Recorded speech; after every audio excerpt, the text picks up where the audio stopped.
예, 계속해서 얘기를 좀 이어가도록 하겠습니다. 이제 국민연금 의결권 문제 얘기를 좀 오늘 두 번째 저희가 이슈를 다뤄볼 건데 오늘 도움 말씀을 위해서 경희대 법학전문대학원 노동일 교수 모셨습니다. 어서 오십시오. 네, 안녕하세요. 그리고 제 왼쪽으로요, 서스틴 베스트 유영재 대표를 모셨습니다. 이 서스틴 베스트라는 회사는 잠시 후에 직접 여쭤보기도 하겠습니다만 보통 SRI라고 표현을 하는데 사회 책임 이 투자 이걸 좀 자문하는 그런 기관이거든요. 좀 참고하시고 이제 말씀을 좀 듣도록 하겠습니다. 자, 어서 오십시오. 예, 안녕하세요. 그 말씀 나온 김에 아주 간단하게 시간이 많지는 않으니까 소개 좀 해주신다면.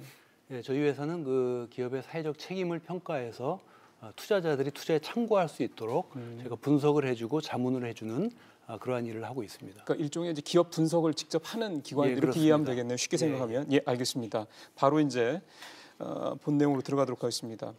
교수님, 국민연금이 의결권 이렇게 행사하겠다고 사전에 이렇게 얘기를 하는 기업들이 좀 있는 건데 이 기업들이 많잖아요. 국민연금이 투자한 기업들이. 그래서 어떤 기업들을 이렇게 선택을 하는 겁니까? 기본적으로 지난해 이제 스튜어드십 코드를 만들면서 지분율, 국민이 가진 지분율 10%, 또 보유 비중 1% 이상 기업에 대해서 그런 어떤 그 투자한 회사의 안건에 대해서 주총 안건에 대해서 사전에 그 방향을 행사를 미리 정해서 공개하겠다 이런 방침을 정했거든요. 예. 그래서 그 국민연금 기금운용본부가 수탁자 책임위원회라는 걸 개최해가지고 오늘 오전에 열렸어요. 예, 오전에 열려서 거기서 지금 결정한 겁니다. 그런 기준으로 보면 전체 기업 중에 한 100여 개가 지금 해당이 된다 그래요. 그런데 오늘 이번에는 이제 오는 20일 이전에 주총이 개최되는 기업 23개 회사에 대해서 의결권 행사 방향을 사전에 결정하고 그걸 지금 공시한 그런 상황인 거죠. 그러면 80개 조금 안 남은 거네요. 예, 70여 곳이 아직 나머지 회사에 대해서도 또 다음에 또 하겠죠. 하겠다. 예, 그렇게 보면 되겠고. 주총 이전에. 예. 유 대표님. 예. 국민연금 이렇게 의결권에 대해서 우리가 어떻게 하겠다라고 사전에 이렇게 미리 얘기를 하는 게 처음이라던데요. 예. 기본적으로 올해 처음 이제 그 시행을 하고 있는 건데요. 기본적으로 사전에 공시하는 어떤 그런 그 의도 속에는 그 의결권 행사를 통해서 주주 가치를 높이겠다, 주주 가치를 좀 제고하는 그 실효성을 좀 더 높이겠다라는 의도가 담겨 있다고 생각을 하고요. 예. 또 사전에 의안의 방향을 공시함으로써 그거를 어떻게 보면 시장으로부터 사전 검열을 받고 또 시장과 커뮤니케이션 한다는 면에서 어떤 의미가 있다고 보고요. 네. 또 다른 한편으로는 여타 주주에게 국민연금 의결권 행사의 방향성을 제시함으로써 좀 시장을 설득하는 어떤 그런 의미도 갖는다고 보겠습니다. 그러니까 우리는 이렇게 할 거야. 예. 그렇게 해야지 주주 가치가 올라갈 거고 회사 가치도 올라갈 것 같거든. 그 나머지 주주들도 잘 생각해봐. 이런 정도의 참고해라. 신호를 준다. 이런 어떤 메시지를 준다고 보겠습니다. 상당히 좀 의미 있고 중요하고 자칫 오해 여지도 있을 수 있는 그런 이제 내용이 될 수가 있겠는데 이거를 교수님께서는 또 어떻게 보십니까? 네, 이제 순수하게 투자의 의미에서 이렇게 독립적으로 결정했다. 그러면 있을 수 있습니다. 설득력도 있을 수 있고. 두 가지 의미에서 봐야 되는 첫 번째는 이제 의결권 행사를 이렇게 사전 공시했다는 것도 이제 의미가 있는 것이고. 예, 그렇죠. 또 한 가지 의결권 행사 자체를 이렇게 적극적으로 행사하겠다는 것도 의미가 큰 것이거든요. 그것도 예전에 보던 모습이죠. 그렇습니다. 이제 의결권 행사를 아까 잘 말씀해 주셨지만 사전에 공시하는 건 투명하게 한다든가 또 시장에서 어떤 비판도 받을 수 있는 사전에 얘기할 수 있는 그런 것도 있지만 또 한 가지는 그런 거예요. 우리 지금 다 알다시피 국민연금이라는 것은 정부의 입김이 절대적이지 않습니까? 예. 정부의 정책 방향에 따를 수밖에 없는 것이고 그러니까 결국 기관 투자가들이 국민연금이 어떻게 결정하는가 이걸 보고 결국 독립적이 아니라 따라갈 수밖에 없는 그런 부정적인 의미도 있는 것이거든요. 그렇죠. 그러니까 이것도 사실은 양날의 칼인 거죠. 양날의 칼인데 되게 지금 안건을 보니까 반대한 것들은 엘리엇이 지금 안건을 내놓은 것 엘리엇 투자자에서 현대차에 대해서요? 현대차 현재 모비스에 대해서 현대모비스. 엘리엇이 제안한 걸 되게 반대했다는 게 많이 눈에 띄더라고요. 지난 정권에서 바로 이 문제가 있었지 않습니까? 삼성물산, 제일모직 합병할 때 여기서 엘리엇이 반대하는 걸 국민연금이 찬성했지 않습니까? 그 합병을 성사시켰잖아요. 이번에는 반대로. 이번에는 또 반대로 돌아가니까 결국 이번에 그러면 지난 정권에서 지금도 알다시피 다 감옥에 가 있는 사람들이 잘못 결정했다고 하는데 이번에는 잘 됐을까 하는 부분에는 조금 의문이 남는 거죠, 사실은. 제일모직하고 삼성 물산 합병권과 관련된 부분은 좀 사실은 여러 가지로 좀 따져봐야 될 부분들이 좀 많이 있어서 어쨌든 그 부분은 이제 사실 오늘 저희 메인 주제도 아니고 그래서요. 그 부분은 이제 그 정도 우리 교수님 말씀 듣는 선에서 좀 정리하고요. 유 대표님, 예. 23개를 먼저 의결권을 먼저 얘기하기로 했고 그 중에서 얘기 나온 게 보니까 이제 지금 우리 노 교수님도 살짝 말씀하셨는데 11개 기업에 대해서는 20개 안건에 대해서는 반대한다라고 얘기를 했거든요.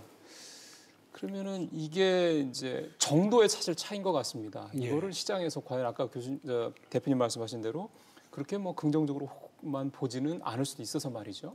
예.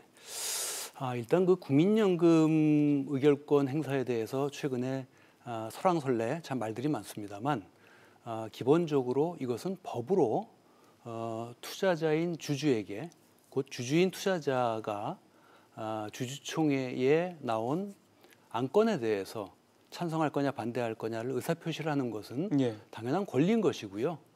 또 남의 돈을 대신 관리하는 즉 국민연금 같은 경우는 이제 약 2천만 이상의 가입자가 있는데 그들의 자산을 대신 관리하는 수탁자로서의 의무를 다하는 것이다. 예. 라고 저는 보고요. 그게 작년 7월 스튜어디스 코드 도입하고는 별개의 문제인 거죠. 원래 국민연금이 그렇게 해야 된다는 원래 거죠. 국민연금은 의결권 행사 지침에 의해서 지난 10여 년 전부터 찬성이냐 반대냐를 적극적으로 분석해서 의결권 행사해 왔습니다. 그런데 이제 작년에 스튜어디스 코드가 7월 말에 도입이 됨으로써 의결권 행사뿐만 아니라 좀 더 광범위한 의미의 주주권 행사, 즉 주주권 행사라는 것은 투자한 기업을 살피고 또 그 기업이 주주 가치를 훼손한 일을 만약에 범했을 경우에는 목소리를 내고 대화하고 편지도 보내고 하는 것까지 포괄해서 정한 것이 스튜어디스 코드인 것이죠. 그렇죠. 그런데 한 가지만 더 말씀드리자면 이런 것들을 놓고 이제 국민연금이 기업의 경영에 개입한다라는 그런 그렇죠. 얘기들을 많이 하시는데 사실 국민연금이 주주총회에서 찬성이냐 반대냐를 하는 것은 정관을 변경하는 것이라든가 또 재무제표를 승인하는 것이라든가 임원보수 한도를 결정한다든가 사회이사가 과연 독립성, 전문성 측면에서 적격하느냐 아니냐를 판단하는 것이고 그거를 결정하는 것이 이제 최근에 수탁자 코드, 수탁자 책임 전문위원회가 도입이 돼서 거기서의 논의를 거쳐서 최대한 중립적으로 공정하게 의견을 내는 것으로 저는 알고 있습니다. 그렇죠. 그래서 이제 모양새는 그렇게 만들어 놓긴 했는데 아까 우리 노 교수님이 지적하셨던 대로 국민연금 자체가 정부에 입김해서 자유롭지 못한 현재 구조 자체가 그렇기 때문에 그렇습니다. 뭘 해도 객관성을 참 담보해내기가 쉽지 않은 것 같습니다. 네네. 말씀하신 대로 긍정적 측면이 분명히 있는 거죠. 예. 그리고 그건 원리고 주주가 주주권 행사하는데 뭐가 문제입니까? 그러나 이제 아시다시피 국민연금은 국민연금 주인이 아닌 거죠. 결국 그 주주의 주주지만 주인은 국민인 거죠. 근데 그 국민연금 의결권 행사하면서 결국 주인인 국민의 뜻에 따르느냐, 국민의 이익을 가장 우선하느냐, 아니면 현 정권의 어떤 정책 목표에 부합하는 결정하느냐, 그게 지금 사실 의문이 가는 점이 있는 거죠. 분명하게 얘기해서. 네, 아신 대로 뭐 예를 들면 주인인 국민의 뜻에 따르려면 결국 수익률 극대화가 가장 큰 목표인 거죠. 그러나 때로는 그것이 아니라 예를 들어서 수익률은 좋지만 뭐 좀 그 주주들의 대주주 행태가 나쁘다든가 이럴 때 조금 속된 말로 해서 혼내주는 방향으로 의결권 행사한다든가 그럴 가능성이 얼마든지 있다는 거죠. 지금 정부도 그렇게 지금 얘기하고 있는 부분이 있는 것이고 그런 점에서 봤을 때 지난 정권에서 어떤 교훈을 잘못된 것을 교훈을 얻으려면 정부가 절대로 입김을 행사할 수 없도록 만드는 게 개혁의 방향이어야 되는데 지금도 여전히 똑같이 과거처럼 뭐 보건복지부 장관이 금융운용위원장이라든지 정부 측이 입김을 행사할 수 있는 구조는 그대로 둔 채로 독립적으로 운영한다 얘기하면 사실은 조금 믿기 어려운 구석도 있다 그런 얘기입니다. 이거는 유 대표님께서 좀 잘 아실 것 같은데 해외에서 말입니다. 예를 들어서 뭐 미국의 캘퍼스 같은 것도 있고 캐나다도 뭐 우리가 비슷한 이제 그런 국민연금 스타일 이렇게 하기도 하고 뭐 일본도 공적연금이 있고 등등등 있지 않습니까? 예.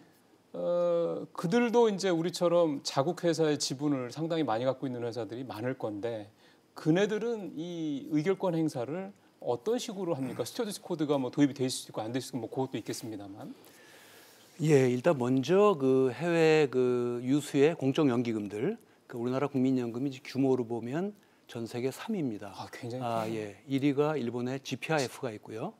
2위가 노르웨이의 GPFG라는 것이 있고 국민연금이 지금 3위고 그다음에 캘퍼스라든가 캐나다 국민연금인 CPPIB 등이 있는데 네.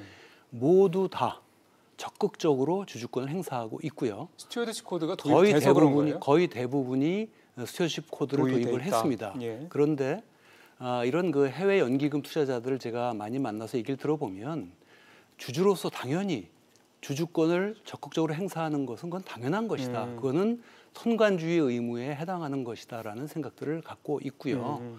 또 그것이 주주이익에 합하는 방향으로 행사되기 위해서 내부적으로 다들 어떤 별도의 위원회와 또 투명한 가이드라인이나 절차나 예. 이런 프로세스들을 정해서 그거에 입각해서 주주권을 행사하고 있는 것이죠. 그러면 그리고, 그들이 그렇게 할 수 있는 이유는 국민연금, 그러니까 그 공적 연기금 자체가 정부로부터 정부 입김으로부터 독립성이 유지가 되고 있어서입니까? 아니면은 예. 정부의 입김이 있어도 그들은 그들 나름대로 독립성을 잘 이렇게 유지를 하고 있는 겁니까? 그 캐나다 국민연금 같은 경우 정부로부터 완전히 독립되어 있고요. 그래서 전문가들로 구성된 그 CPPIB라는 걸 구성을 해서 예. 거기서 의사결정을 하고 있고 GPFG도 정부로부터 독립되어 있고요. 일본의 국민연금, 일본의 공적 연기금 같은 경우에는 의결권 행사를 다 민간 운용사들에게 다 위탁을 했죠. 그렇기 때문에 100%요? 100%입니다. 우리는 직접 국민연금이 운영하는 것도 있잖아요. 우리는 반은 내부에서 운영하고 반은 위탁 운용사에 맡기는데 그래요?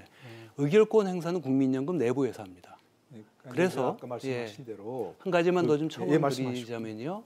그래서 가장 이상적인 것은 국민연금의 그 거버넌스를 저는 독립시키는 것, 정부 밑에서 복지부 밑에서 떼내는 것이 가장 이상적이라고 글쎄요. 생각합니다. 그렇습니다. 바로 이제 그런데 그 점을 이 지적한 논의가 네. 지난 한 15, 16년 전부터 참여정부 때부터 있었는데 계속 되어 왔는데 네.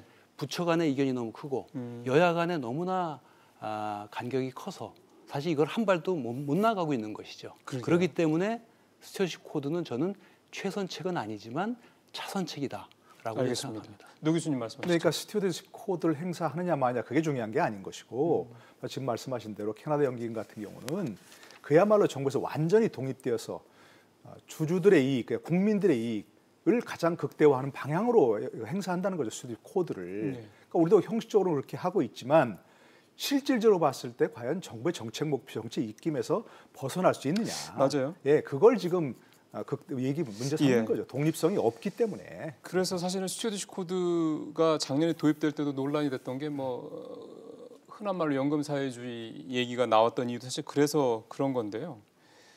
지금 우리 유 대표님 말씀하신 대로 주요국들의 그런 연기금들의 모습을 보면 특히 운용도 잘하고 비교적 잡음이 없는 데를 보면은 말씀하신 대로 독립성이 상당히 확보가 잘 제도적으로 돼 있는 나라들이 많은 거고 우리는 현재 그렇지 못한 상황인 거고. 그래서 저는 이런 걱정이 듭니다. 이건 이제 노 교수님한테 뭐 두 분 다 말씀해 주셔도 좋고요. 이번 정부에서는 이렇게 스튜어드십 코드를 도입을 해서 뭐 연금 사회주의 뭐니 이런 논란들이 있음에도 불구하고 적극적으로 주주권 행사를 하도록 하겠다. 그런 취지에서 이렇게 간다. 국민연금이. 네. 만약에 뭐 섣부른 얘기일 수 있겠습니다. 또 정권이 바뀐다 그러면은 국민연금의 이런 태도가 또 바뀔 수도 있지 않냐라는 것 때문에 그럼 결국 국민연금은 그 사이에서 계속 왔다 갔다 하는 거 아닙니까? 바로 이제 그러니까 이거를 거죠. 근본적으로 예. 좀 바꿔야 되지 않냐는 거죠. 예, 대표님 먼저 예. 말씀하시겠어요? 일단은 그 두 가지를 좀 생각해 보셔야 됩니다. 아까 말씀드렸던 것처럼 국민연금의 거버넌스를 독립시키는 것도 중요하지만 또 전문가들이 중심이 돼서 그 보드의 위원회에 들어가서 의사결정을 하는 것이 좀 굉장히 중요한데 그렇죠. 예. 우리나라는 여당도 야당도 이 독립성에 대해서 저는 말할 자격이 없다고 생각이 드는 게 예. 지난 15, 16년 동안 이거를 한 발도 못 나갔던 그렇죠. 것이죠. 예. 그렇기 때문에 현실적으로 주주이익을 훼손하는 의사결정을 하는 그 기업에 대해서 그러면 국민연금이 독립이 안 됐다고 그래가지고 수수방관하고 그냥 지켜만 볼 것이냐. 저는 이건 아니라는 것이죠. 그리고 또 한 가지가 예. 국민연금은 지금 국내 주식만 약 130조를 투자하고 있습니다. 이 130조를 투자하는 것은 민간 펀드 뭐 몇천억, 몇 조짜리 천은 주주이익을 훼손한 기업에 대해서는 팔고 나오면 되는데 그렇죠. 국민연금은 나와도 갈 데가 없어요. 그러니까 국민연금이 할 수 있는 이 주주권이라는 것은 일반 펀드와는 달리 하나의 투자 행위인 것이죠.